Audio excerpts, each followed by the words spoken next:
Allez, bonjour à tous, j'espère que vous allez bien. Alors aujourd'hui, comme prévu, comme j'en avais parlé la semaine dernière, petite vidéo FAQ. Alors j'ai récupéré pratiquement une dizaine de questions. Je vais m'efforcer en fait d'y répondre dans une vidéo qui va pas durer trop longtemps, je l'espère. Donc si ça vous plaît, bien évidemment, n'hésitez pas à me le dire. En fait, je pense que c'est la première fois que je fais ça. N'hésitez pas à me le dire dans l'espace de commentaires. N'oubliez pas également, c'est important, je ne le dis pas assez souvent, le petit pouce bleu pour le soutien. Alors, on commence. Première question. Première question, on me demande en termes de pourcentage, comment se compose ton portefeuille? Alors, je ne vais pas forcément donner exactement mon portefeuille, je vais plus donner on va dire un range. Ça veut dire que aujourd'hui, on crée un portefeuille en fonction de ses besoins, en fonction de ses moyens, de sa résistance au risque, de ses objectifs. Donc juste donner un portefeuille comme ça n'a absolument aucun sens pour moi. Maintenant, ce qu'il faut comprendre, c'est comment on se construit un portefeuille.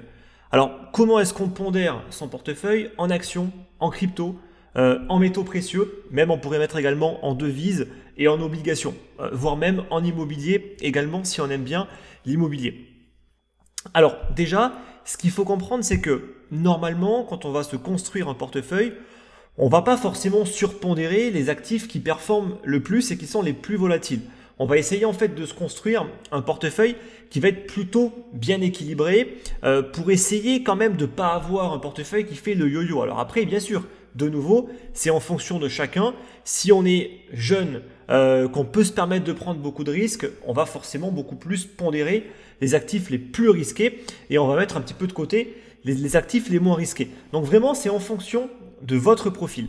Alors moi aujourd'hui, mon portefeuille, ou du moins ce que j'aimerais atteindre dans les années futures, ce serait un portefeuille action entre 30 et 50%. À mon sens, dépasser les 50%, j'ai fait plein de tests par rapport à ça, c'est pas forcément très utile, mais avoir quand même une bonne pondération en action. Donc moi je pense que maintenant vous connaissez, je suis pas là à me prendre la tête à vouloir investir directement dans les entreprises.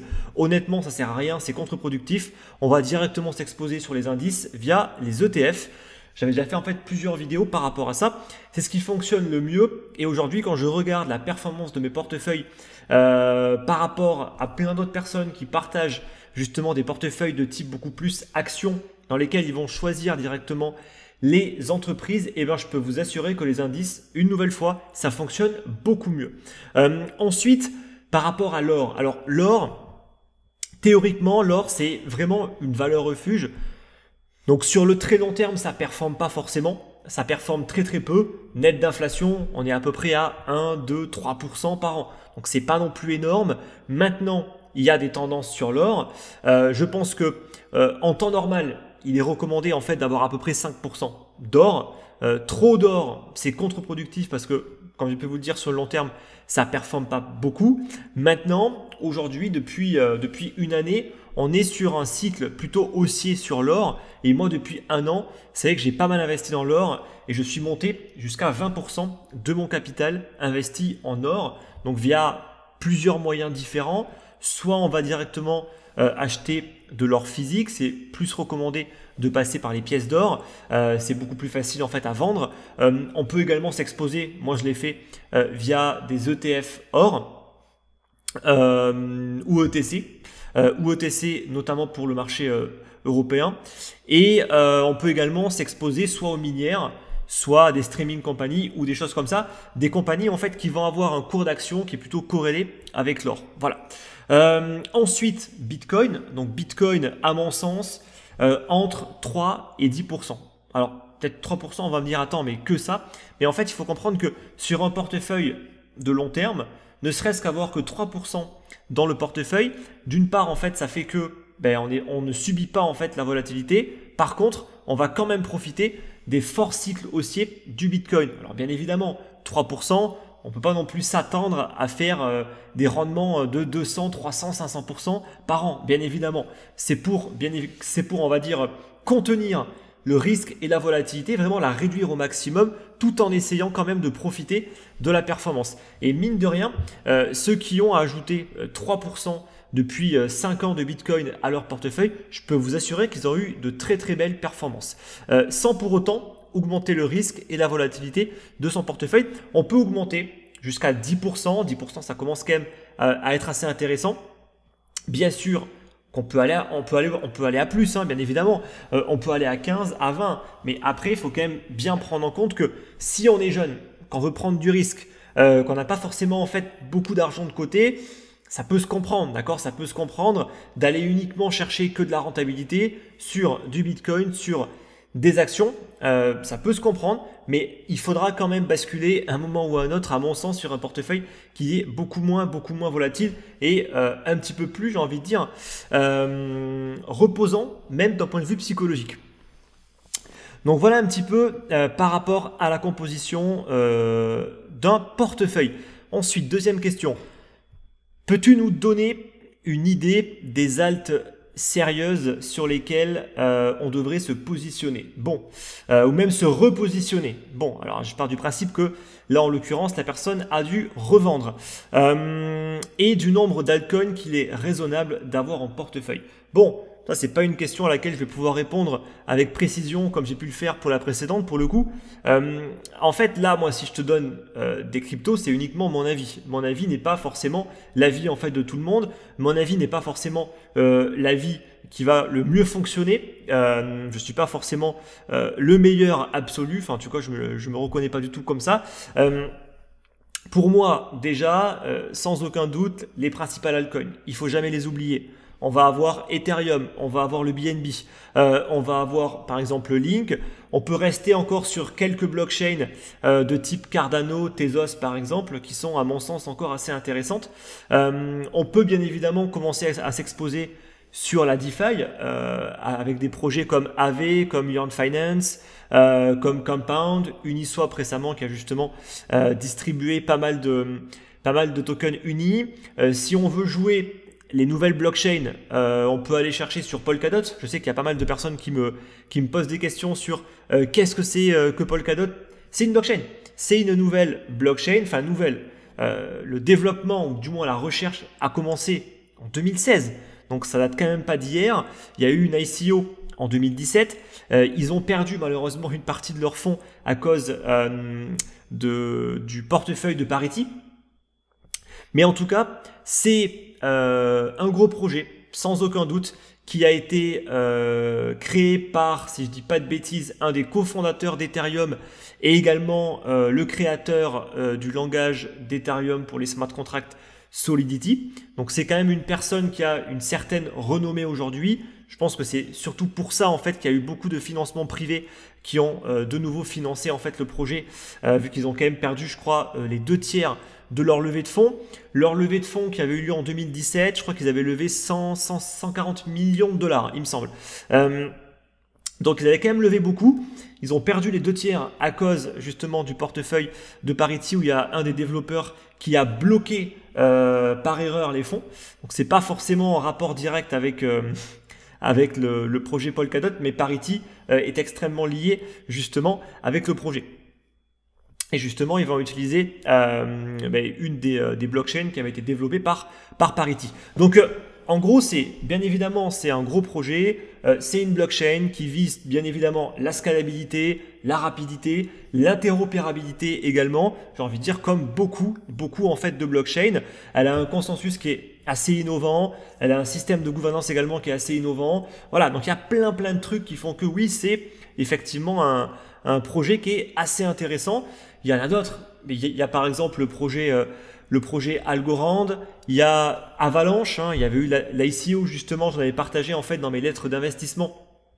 Justement, si vous n'êtes pas inscrit, n'hésitez pas en fait, si vous ne voulez pas rater en fait les choses comme ça, inscrivez-vous pour connaître un petit peu tous les bons plans. Donc il y avait eu une ICO en fait d'Avalanche il y a quelques mois. Maintenant le token est listé, il est sur Binance. Et je crois que le prix a déjà été multiplié par 5 ou par 10 depuis l'ICO. On pourrait également partir sur NIR. NIR également, il y a eu une levée de fonds qui a été faite sur CoinList. Et il y a justement eu la distribution des NIR qui vient tout juste d'avoir lieu, vu que je les ai reçus hier. C'était le 3 octobre qu'il y avait eu la distribution. Donc, on peut jouer également les nouvelles blockchains, ça se tente. Voilà, ça se tente. Maintenant, combien il faut avoir d'altcoin? Bien évidemment, on ne peut pas non plus investir sur tout. Arrivé à un moment, il faut faire des choix. Donc, je dirais entre 3 et 10 en fonction du capital. Et ça va de soi que si on a 500 euros, 1000 euros de capital, honnêtement, s'exposer sur trop de crypto, à mon sens, c'est contre-productif. Donc, une nouvelle fois, ça dépend de votre profil, du risque en fait que vous voulez prendre. Si vous voulez pas prendre beaucoup de risques, vous allez vraiment minimiser en fait le nombre d'altcoins en prenant que les plus grosses, en prenant l'Ether, le BNB, et allez, on prend du risque sur une par exemple, allez, au hasard, au pif, hein, c'est pas forcément ce qu'il faut faire, on prend du Yearn Finance par exemple, voilà. Mais de nouveau, le nombre de cryptos dépend du capital et du temps que vous avez, parce que si vous avez 50 cryptos dans votre capital, et j'aimerais savoir en fait comment vous faites pour suivre 50 projets. Moi, je ne sais pas comment vous faites, d'accord? C'est-à-dire que moi, aujourd'hui, qui suis tout le temps là-dedans, je suis incapable de suivre 50 projets en même temps. Donc, c'est pour ça que je n'ai pas 50 cryptos en même temps. Je limite au maximum au nombre de projets que je suis capable de suivre. Si vous n'êtes pas capable de suivre les projets, vous serez incapable de les revendre au bon moment et donc ça sert absolument à rien parce que vous les avez achetés, je pense en tout cas, pour les revendre un jour. Donc ça, il faut quand même aussi le prendre en compte. Allez, troisième question. Quels sont tes critères pour choisir les coins dans lesquels tu vas investir? Du moins, quel site utilises-tu pour faire le tri? Et après, bon courage pour la suite de tes projets. Merci. Alors, bon, de nouveau, là, il me faudrait... là, c'est pas une vidéo, c'est une formation. J'ai fait justement des formations complètes pour répondre à ce type de questions. Je vais quand même répondre rapidement. Qu'est-ce qu'on regarde comme critère? Le potentiel du projet, le modèle économique, principalement tout ce qui est inflation, vélocité, le pourcentage qui va être bloqué, etc.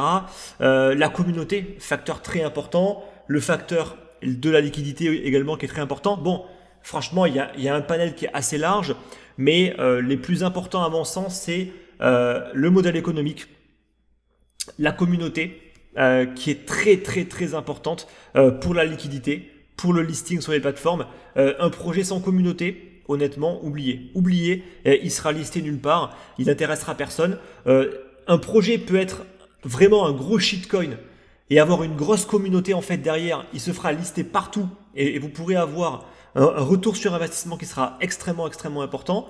Vous pouvez avoir un projet qui est super, avec un super modèle économique, aucune communauté, vous oubliez. Vous oubliez, ça sert absolument à rien, il ne sera pas listé.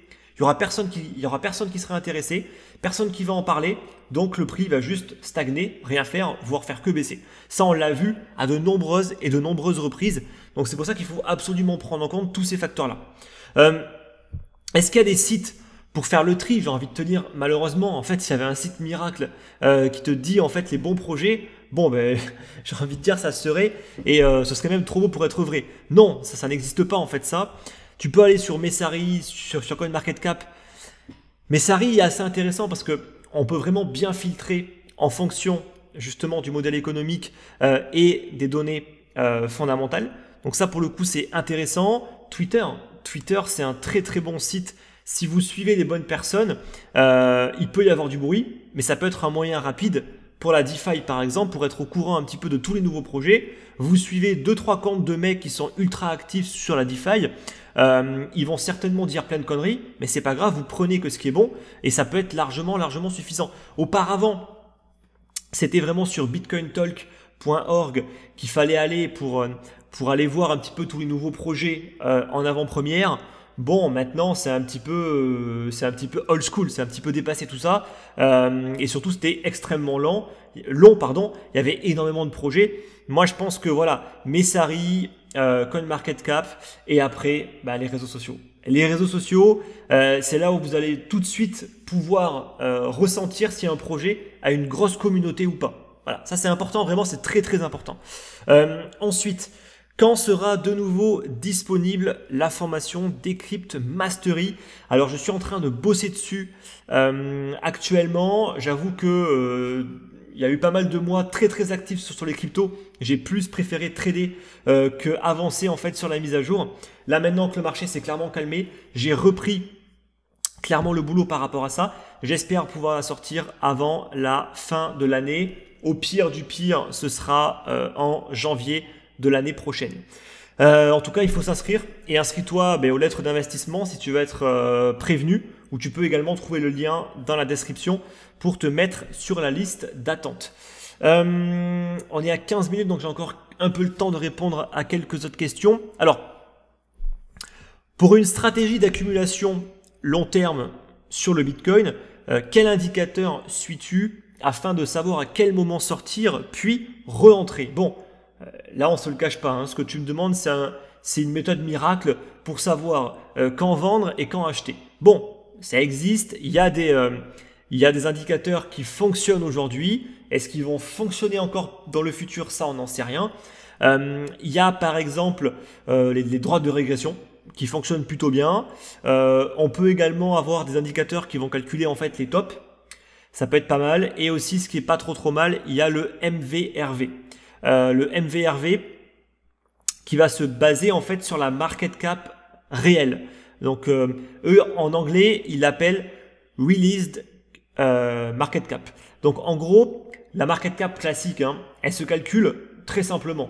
On va prendre tous les tokens qui sont en circulation multipliés par le dernier prix sur le marché et on a la market cap. La market cap réalisée, comme ils l'appellent si je traduis vraiment en anglais littéral, elle ne se calcule pas comme ça. En fait, on va essayer justement de savoir quel est le dernier prix de chaque Bitcoin. Et ça nous permet en fait d'avoir une moyenne. Et une moyenne qui est peut-être beaucoup plus représentative de la market cap. Parce qu'au final, la market cap, elle est complètement fausse. C'est-à-dire que quand on dit que X crypto a une market cap de 1 milliard, ça ne veut pas dire que si quelqu'un a 100% des tokens, il a 1 milliard de dollars en valeur. Pourquoi? Parce qu'il sera incapable de pouvoir sortir 1 milliard en fait. Dès qu'il va commencer à vendre, le prix va baisser, donc la market cap va baisser. Vu qu'elle est calculée sur le dernier prix, c'est pour ça que c'est pas forcément ultra représentatif, même si ça reste quand même assez intéressant à regarder. Donc le MVRV, il fonctionne plutôt bien quand on atteint en fait un certain niveau. Et systématiquement, on est sur des points bas. Voilà. Donc plein d'indicateurs qui fonctionnent. Maintenant, j'ai envie de te dire que le plus compliqué, c'est d'attendre que le Bitcoin aille toucher justement une zone qui te permettra de savoir qu'il faut acheter. Parce qu'en général, il faut attendre. On peut attendre 6 mois, on peut attendre 1 an, 2 ans pour que le Bitcoin aille chercher en fait cette zone-là.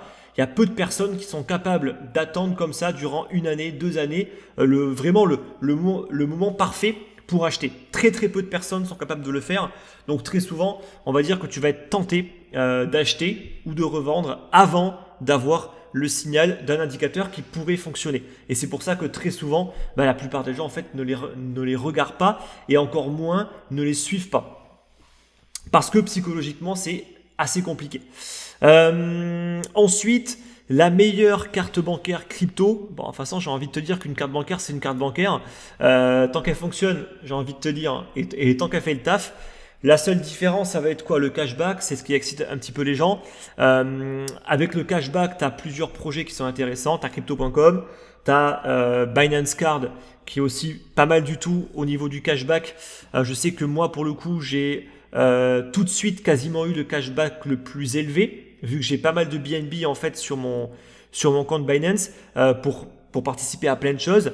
Donc, je trouve que pour le paiement, honnêtement, la Binance Card est beaucoup plus intéressante. Pourquoi? Parce que tu n'as pas besoin de bloquer des tokens pour pouvoir commander en fait la carte. La carte, on peut la commander et ensuite, en fonction du nombre de BNB que tu as, tu vas avoir un certain niveau qui va te donner un certain niveau de cashback. Ça monte jusqu'à 8% si je ne dis pas de conneries, si on a plusieurs milliers de BNB.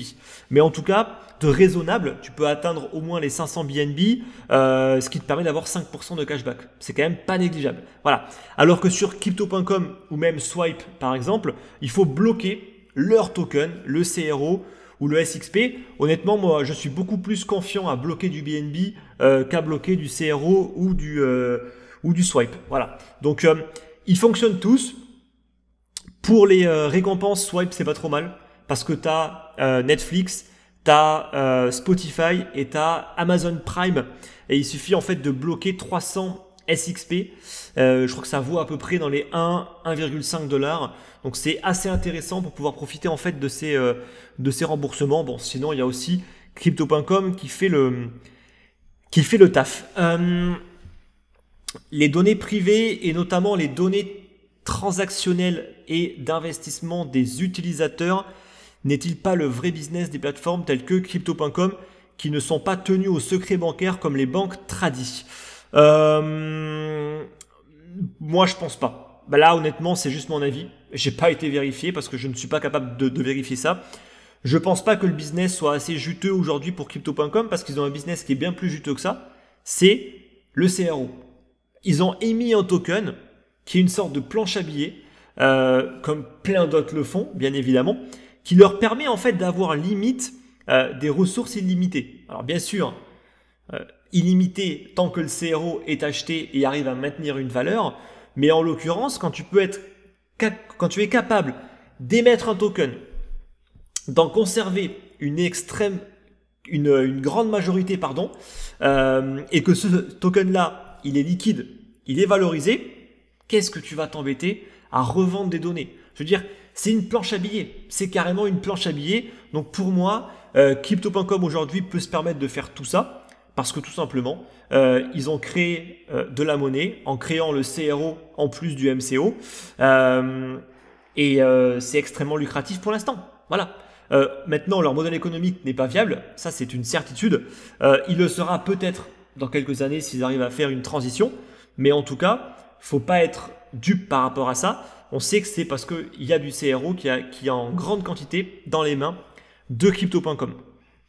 Ce qui est assez ironique justement parce que, petite parenthèse, ils nous expliquent qu'ils ont fait le swap du MCO vers le CRO à cause apparemment du régulateur, parce que ça pourrait être considéré en fait comme un security token, alors que le CRO, il est quasiment détenu que par Crypto.com. Alors qu'on sait très bien que l'une des règles, justement, pour être considéré en fait comme un security, c'est que une grande partie des tokens appartient directement à l'entreprise. C'est les mêmes reproches qui sont faits à XRP justement. Donc c'est plutôt ironique, mais je ne vais pas forcément plus rentrer de nouveau dans le détail. On va terminer. Ensuite, autre question. Ethereum n'est-elle pas en train de devenir une plateforme utilisable que par les grosses capitalisations quand on voit le montant du prix du gaz? Effectivement, aucune proposition à la hauteur avant au moins un an. Là, je pense que tu parles d'Ethereum 2.0.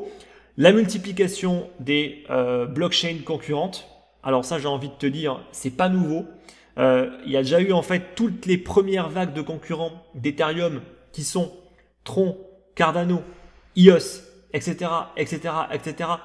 On se rappelle que de celle-là, mais il y en a eu à l'appel, honnêtement, des blockchains comme ça. Honnêtement, à l'heure actuelle, j'ai pas vu grand-chose. Aujourd'hui, il y a une nouvelle vague de blockchain, justement, ce que j'ai pu citer en fait dans les projets intéressants sur lesquels on pourrait jouer, comme Algorand, Avalanche, il y a Polkadot, etc., etc. Même il y a également la blockchain du créateur de CryptoKitties qui a lancé justement une levée de fonds qui est Flow. Donc pareil, il y a plein de projets qui peuvent être très intéressants. De nouveau, moi, j'attends de voir. Donc bien sûr que je peux investir, même pourquoi pas dans les ICO de ces très gros projets, parce que c'est gros, c'est soutenu en fait par des gros fonds. On sait qu'ils n'auront pas de problème pour se faire lister. On sait qu'ils ont les moyens. C'était le cas pour Avalanche. Bientôt, le NIR Protocol, à mon avis, sera listé partout. Bientôt, Flow également, la blockchain du créateur de CryptoKitties, qui à mon avis n'aura pas du tout de mal à se faire lister partout. Donc ça peut être intéressant de commencer à se positionner en fait dessus. Maintenant, investir plus lourdement, moi, j'attends quand même de voir un petit peu. Voilà. On va terminer. À quel chiffre approximatif vois-tu le Bitcoin monter? Malheureusement, la boule de cristal, elle n'est pas là. Alors, déjà, j'en sais rien. Premier point. Deuxième point, moi j'aimerais bien, ça ne veut pas dire du tout que c'est ce qui va se passer, qu'il aille chercher entre les 50 et les 100 000 dollars. Voilà. Et moi honnêtement, je te cache pas que si c'est le cas, ben, je serai plutôt pas mal. Voilà. C'est défini par rapport à pas mal de choses, par rapport à pas mal d'indicateurs justement fondamentaux, par rapport à mes objectifs, par rapport au capital que j'ai investi. J'estime que si le Bitcoin passe de 10 000 à l'heure actuelle à 50 000 voire à 100 000 dollars, bon, ben, je te cache pas que je vais être plutôt bien. Voilà, je vais être plutôt bien. Là, on va être sur des portefeuilles qui vont être plus sur du 7, voire même du 8 chiffres en fonction des alts. Donc voilà, maintenant, si on n'y va pas, pour moi en tout cas, c'est pas forcément dramatique non plus. Comment puis-je optimiser ma crypto pour me permettre de faire du trading? Je pense au dépôt de collatéral Bitcoin sur Binance Future pour récupérer de l'USDT et trader. Ok, donc c'est ce qu'ils appellent le cross collatéral sur Binance. Le principe, c'est de faire un effet de levier en fait. Tu vas déposer du Bitcoin et eux, ils vont te prêter des USDT que tu vas pouvoir utiliser en fait pour trader avec. Donc ça, c'est intéressant. Si vraiment tu spécules que le Bitcoin va croître, donc là, pour le coup, tu conserves tes Bitcoins, tu récupères en plus du cash que tu vas pouvoir trader par-dessus.